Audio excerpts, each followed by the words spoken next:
All right, welcome back everybody to the episode 3 of the Keep Going podcast. Here we have special guest Tony Hoffman. Thanks for coming by, brother. Yeah, man. Thanks for having me. Yeah, man. How you doing? Everything good? Yeah, I'm on the downhill right now. I got the rest of this month off, and then starting in February, I hit the road again. Oh, sweet deal, sweet deal. So you relocated, huh? You moved out of Cali? Yeah, I had to get out of California, man. The pandemic was an opportunity for me to leave Fresno. I was always kind of discontent there anyway, and so I needed something that was more my speed, and centrally located in the United States made sense for my travel schedule. That's good. One of the most famous questions you probably have is like, how was like the experience competing at like a BMX professional level as well as coaching at the Olympics? I guess I would say that anything professionally when it comes to athletics is really just a lot of stress in terms of the preparation for the event. And then obviously when you're in the event, for BMX itself is a big mental challenge. So most people that show up at the elite level or world-class level, they're all talented, right? You show up and everybody equally can do what you can do on a bike. You have very few guys or girls that are like these outliers that you don't see. You see them only once every 10 years, right? But when you show up, the difference between most people is the preparation and the mindset going into it. And so for me, it was always fun just because I've always been a type A person where I've tried to, put leave nothing on the table. And so when I showed up, it was fun because I could take that seriousness and put it into a competitive part. And then the Olympics thing, coaching was an experience that I can't even put into words, I've been to a lot of big events, but nothing like the Olympics. Like when I landed in Rio, like there was just so much that country put into this event, right? Yeah. And you're traveling through all these different neighborhoods and there's all this type of Olympic stuff and there's people from all over the world that are there for, this 4-week thing or 2-month thing. For us, it's 1 week long. And you can just feel the pressure while you're there. It's something that I've never experienced before where you can like feel the pressure. And maybe it was because I was there as a coach. Yeah. But it was a great experience. I really enjoyed it. One of the things I always share with people is there was a lot of different languages there, but everybody spoke Usain Bolt. Yeah. That was one guy that could capture the attention of every person in the world at one moment, right? And so to be in a country and be walking down the street and then watch everybody stop when Usain Bolt was competing was such a unique experience. It's something that probably the world experiences with these big soccer stars right outside of the United States is like the world is waiting to see Messi compete. So yeah, it was cool, man. I know that you dealt with some challenges when you were doing the BMX as a professional. You dealt with a couple of challenges as in like anxiety, depression, and also you had some like suicidal thoughts going on with it. So like how'd you really tackle that and take a grasp to it and kind of just push yourself forward to keep yourself motivated and driven in that? A lot of it was before I turned pro, and I still have anxiety. I still, battle my depression. Like I was just telling my significant other, man, I don't know what it is, but I'm really feeling like my depression is kind of like a blanket on me right now. For me, I had to understand what it was. Because when I grew up, I didn't have much emotional awareness. It wasn't something that we taught inside my family unit. Right. Inside the family unit for us was really show up to work, do the right thing, help other people, and then everything else just kind of happens on its own, right? Well, there was this other stuff that I learned with me specifically where I was unique in that I felt more emotionally than a lot of people, and I struggled with understanding what that kind of meant. Because like a lot of my friends were, oh yeah, just get over it, Hoff. And they seemed to move through these situations without like stumbling. But I was stumbling to a degree that I was watching others not stumble. And I thought, man, something's wrong with me. I don't understand this. And so what I really had to do was fortunately live through this tough experience that I went through that I'm sure we're going to talk about, but understand how I could manage my anxiety. Right? Like the goal is not to get rid of anxiety. The goal is not to get rid of depression. The goal is obviously to try and remove as much suicidal ideation as you have. For me, what I tell people is the goal is to minimize what those experiences can do to your overall outcomes or your daily habits. Right. And so for me, by the time I got to being a pro, I had reached a place where I was able to manage my anxiety, so I could have anxiety and still train. I could have anxiety and still show up to work. I could be depressed and still get out of bed. I could be depressed and still pick up the phone and tell somebody that I'm struggling with my depression, whereas previously, in my younger years, those types of things led me to not showing up to work, not training, not picking up the phone, not getting out of bed. And when I was giving in to those types of things, that's when kind of the mental health struggle multiplied to a point that it was controlling every aspect of my life. I mean, hey, man, that's very strong, especially being in like a professional state and going through all that and still putting on like a really good face to everybody and making sure that everybody knows that you're there to win and you're there to participate and show everybody a positive mood. And to tie in with what you were saying, I think it kind of covers it. Is that how the substance abuse began to begin? Was it from like the anxiousness and anxiety, and did it also tie into like I think it was your senior year you were talking about? The way I would try to explain it is like let's just say you have anxiety, right? And I say, this sparkling water will take away your anxiety.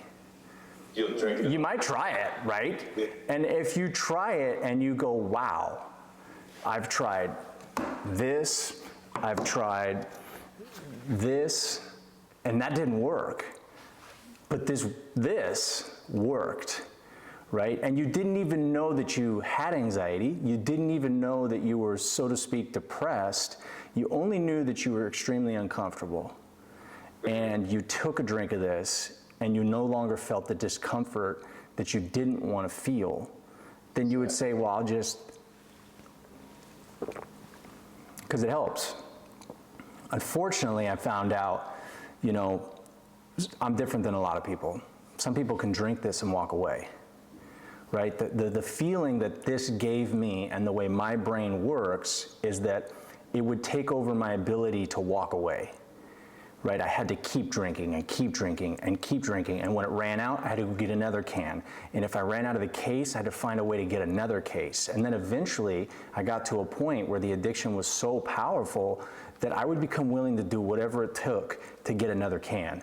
Because if I didn't have the can, I felt extremely uncomfortable, more than I ever felt before I ever drank from the can, which is really where the whole addiction and changing my behaviors and making me commit crimes and go down that dark path of what addiction does started. But yeah, when you psychologically get into it, I've been in therapy for over 10 years, man. When I break it down and start to understand really why I was using and why it was an attractive thing for me, it came down to my anxiety, my depression, my self-hatred, just that discontent of who I was, even though at that time I was on the cover of a magazine, sponsored by a lot of companies that didn't sponsor amateur athletes. So it wasn't like I didn't have things in my life that said you shouldn't need this. It was something that people couldn't see. It was my emotional being. It was my mindset about who I was and what I believed. Were there people in the household, like with you, any of your family members that were like, noticing things, taking a downhill toll, even though you had opportunities like that and everything going on? Absolutely, but my parents were very zero tolerance. My parents were like, if you're using drugs, you're out of the house. And I understand that, right? Like looking back on it, my parents did the best that they could. And I also was very defiant. I had a bad attitude. So it's not like they could be like, Tony, we really want to see you move away from these behaviors, because I was not that person, right? I was hustling drugs by the time, I got into heavily smoking weed, then I started selling weed, then I started selling pills and cocaine, and it was just, I wasn't going to stop for them. Yeah. And so they kicked me out of the house, but they saw the downhill slide for sure. They found drugs and they kicked me out of the house, and that was when I started just living with some friends that, we all went to school together. Man. Yeah. Okay. Yeah. I want to kind of unpack that timeline though for people listening, right? Because we go from competing in BMX to the Olympics, and then they hear addiction. And so how does that timeline kind of unfold? Because to go from addiction to the Olympics is incredible. It's not a story that I've personally ever heard, right? And so just to cover that baseline from going from finding that addiction, like you said, you found what filled that void, right? That depression you didn't know you had, the anxiety. So you found something to fill that void, but then you transform that void of the addiction to becoming what you are today, which is incredible. So can we kind of unpack that timeline? So 18 years old, I'm on the cover of a magazine. I give up on the sport of BMX. I actually took a job down in San Diego. It was a six-figure offer before I graduated high school to be a network administrator for this guy that was Entrepreneur of the Year of California. He was 23 years old. He was like this tech guru during the dot-com boom. So I put the bike away, and then I started partying around 18 years old, and that's kind of when I find that relief through substances. By 22, I was homeless. So my addiction went from, weed wasn't my thing, bro. Like, it just made me paranoid, it made me anxious. Cocaine, I loved the high, but it made me anxious and paranoid. Then I found opioids around 18 years old as well. Opioids, OxyContin specifically in the beginning, is what really made me feel level. But by 22, I'm committing a home invasion robbery. By 22, at the end of 22, I'm homeless. And then by 23, I'm in prison. And then the 2 years in prison is really where the reset and the timeline goes. And then from that moment, when I'm in prison and I decide that I'm gonna take my life that direction, is the beginning of the viral story of going from prison to the Olympics. And that really was just a game of mindset. So when you had that prison sentence, would you say that was like and you mentioned reset, right? But that is what set the trajectory for the reset and the new lifestyle that you wanted to live. Was that, so I've hit rock bottom, this is it? Because clearly you've gone through a lot, right? 18 to 22, that's a long span to be, on the addiction and going through what you've gone through. Homelessness too. And homelessness, like it's rough. The mindset that you develop as your physical and mental being deteriorates from the use of drugs, right? You start hanging around people that don't care about you, you start accumulating these consequences, you end up on the street, then you start, your ability to trust people and situations and have kind of this positive state of mind is almost tossed out the window. It's why when people come to my treatment center, there's a very low percentage of people that can figure it out in 30 days and leave and start to develop that winning mindset, right? The champion mindset is because many of us are coming into these situations where I have a reset in prison, but I've got years of negativity, years of pessimisticness, years of being a victim in my mind, years of looking for the bad in every situation. Well, I had a spiritual experience on January 21st, 2007, and that really was the spark. The very next day I was arrested. That was the spark for me to look at things differently. So when I got to prison, I started to see prison as an opportunity, and I started thinking about, what is it that I'm going to do with my life? Because I don't feel like I belong here, right? And in my opinion, nobody belongs in prison. You do things that earn your right to be there, so to speak. But in my mind, I don't think people are born criminals, right? I think that there's a lot that goes into that.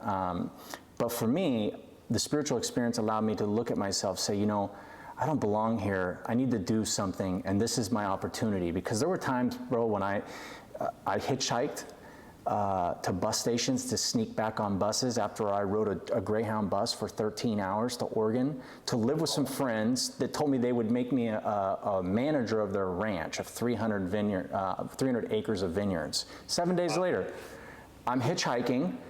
I tried to steal their tractor first, couldn't figure out how to start their tractor. And I hitchhike and I get to the bus station and I ride a bus. I sneak on the bus and I ride it 12 hours back to Fresno because the addiction was so powerful, right? So I couldn't escape. When I got to prison, I couldn't escape. I couldn't run from myself. So it gave me an opportunity to detox from the drugs and start to experience some clarity. When I experienced some clarity, I was like, I think this spiritual experience is telling me to get on my bike, go to the Olympics, start this program for kids, and become a professional speaker. And really what the basis was for me is that I needed to do the work so this stage could get created for me in which I could speak this experience to other people, to one, inspire people, two, to help change their lives, three, to give a different state of mind. And then one of the things too was to break the stigma around what people thought about people like myself, right? Because there's a lot of people that have a misconception around addiction. And so when I got there, it was an opportunity. And then it was 2 years of looking at myself in the mirror and saying, man, I can't do that. I need to learn how.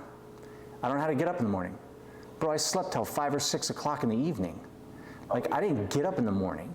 And I knew that if I didn't learn how to get up in the morning, I wouldn't be able to be successful, right? So I started watching this guy when I was in prison. His name was Snapper. He was from Norwalk.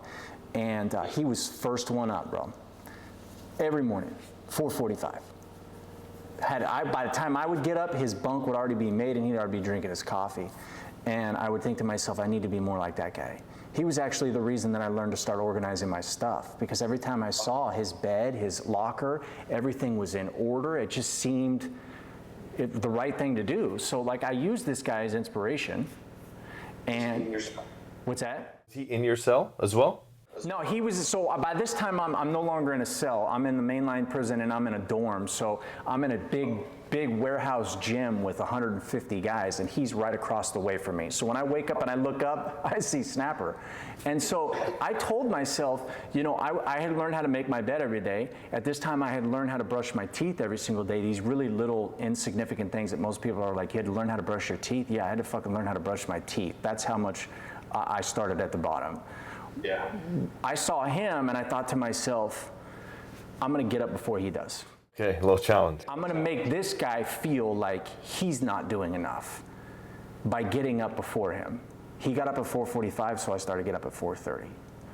And I wanted him to wake up and see that I was already on my bunk with my bed made and drinking my coffee.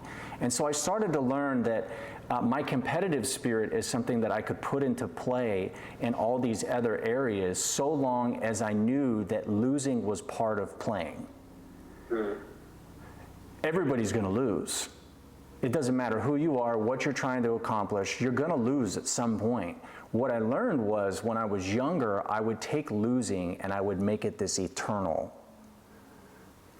definition. You're a loser. Not that I just lost, right? So when I lose now, I do what teams do at halftime. They review what mistakes we're making, or after the game, we review what mistakes we're making, we change the dial a little bit, and we go back out and we try and do it again. Right. And so while I was going through prison, it was really this 2 years of micro-processing my way into building a champion mindset. So when I left, I had a foundation of tools that I could take for that next journey from 2010, basically, to 2016 at the Olympics. How long ago after prison did you start Freewheel, and how did that help the youth after prison? So one of the things I knew I wanted to do was I wanted to help people with my gifts, which was action sports. You know, everything that I've done and I've learned, for me specifically, to be successful, it has to be centered around helping people. And so I wanted to help kids. So I started this program called the Freewheel Project in 2012. And this was after I blew my knee out. In October of 2011, I blew my knee out at a national in Orlando, Florida. I was actually doing really well, but it ended my racing career, so to speak. Really what it was devastating, but I also took it as an opportunity to see that, okay, maybe the universe, maybe God for me, wants me to change directions and focus on some other things. And 6 months later, I started inviting kids out to Woodward Park, not far from, you know, where we first met. And the goal was just to provide bikes to kids. And before they rode a bike, I would just talk to them for 10 minutes. And I would speak these really simple life skills speeches to these kids. And then it turned into this thing where it became a nonprofit. You know, I had this lady come out and she's like, I need to help you. I don't know what it is. And I was like, well, I need to make a nonprofit. I was like, do you know how to do that? And she's like, no, but I'll learn. And seriously, 6 months later, I had a nonprofit. That's awesome. There you go. Do you still know her today? What's that? You still know the lady today? Oh yeah, I just actually reached out to her not too long ago. Yeah, and so we started a nonprofit and we had a summer camp. We were giving away 100 bikes. Dude, we had kids, by our 4th year, we had kids that were camping out at like 5 in the morning for signups. Wow. Because it was free, and we were giving away $400 Haro bikes. Like Tilly's got on board, and Element Skateboards got on board. Like we were swagging these kids out with like real stuff. And I mean, dude, we had kids that a mom and son would ride a bus from Southeast Fresno every single morning to Woodward Park because their only opportunity for this this kid to get a bike was going to be through our summer camp. And it got to a point where we almost had 200 kids. It was wild, bro. It was like this. When it got to 200 kids, it was like, oh my God, this is way too many kids. We gotta bring it down. But yeah, so I started that about 2012, and we did it up to 2017 before I switched gears completely to what I'm doing right now, which is speaking. Okay, nice. That's good. That's good. You have a book as well, right? You have a couple of books? Book's coming out soon. I've been working with an editor. I literally vomited on her, just stacks of words. Like the timeline's there, right? But she had to put it together in a way that is right. But the book should be out by the end of spring for sure. I'm hoping by next month. I remember, I think it was 2 years ago or 3.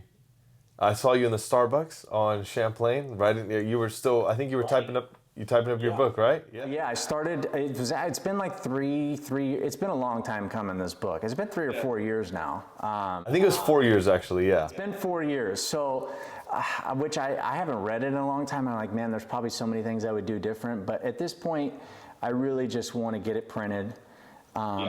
The heart of what I know now is in the book. I may be able to articulate some ideas a little bit better, but I think people will get the idea of, it's really just, it's not just my story. It dives into the mechanics, social mechanics that a lot of people are talking more about.